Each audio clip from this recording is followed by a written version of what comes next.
mizesika azo tamin'ny fanodonana ny vady volkanika. Ahitana ireo singa calcium, magnesium, potassium izay oligo-élément izay ilaina amin'ny fanatsarana ny tany sy ny voly.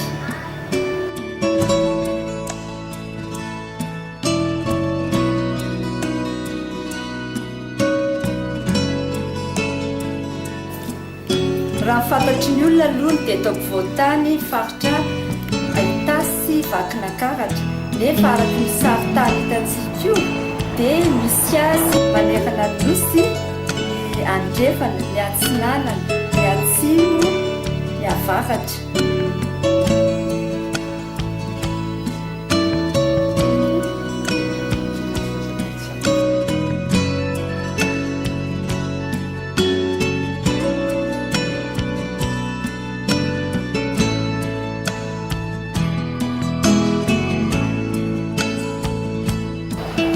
Amin'ny ankapobeny dia eo amin'ny 2 taona isaky ny hektara, nefa izany dia miankina amin'ny toetry ny tany sy ny karazam-boly. Marihana nefa fa tsaratsara koa izy raha ampiarahanao amin'ny zezipahatra mba hitombotombo hatrany ny vokatrao.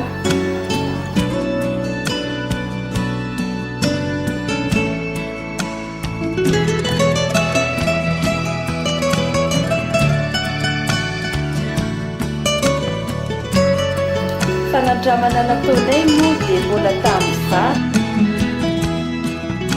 ny katsaka, ny orge, tsaramaso ary ny anana.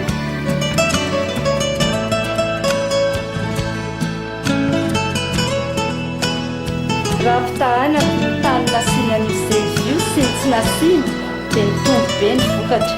Ohatra tamin'ny fambolem-bary izay da nataonay tany Ambovombe Ampositra dia 2 taona isaky ny hektara ny vokatra avy taminy raha tsy nasiana lezeva, ary 4 taona isaky ny hektara tamin'ny ampiasana azy.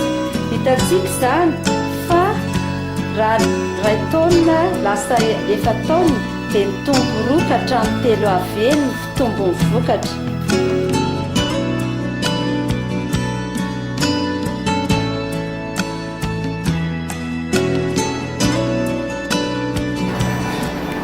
Ohatran'ny zezika rehetra dia manatsara ny tany fambolena izy, manatsara ny pH, manampy amin'ny tsiron-tany, mateza fiasy izy, satria raha tsy lany amin'ny fambolena voalohany singa nentinao tamin'izay io dia mbola misy tavela ho amin'ny fambolena manaraka sy toy ny amin'ny zezika sy ny mika.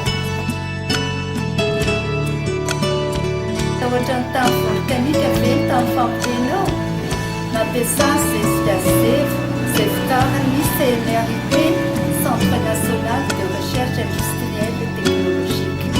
Ampiasao ny zezika zevo fa hita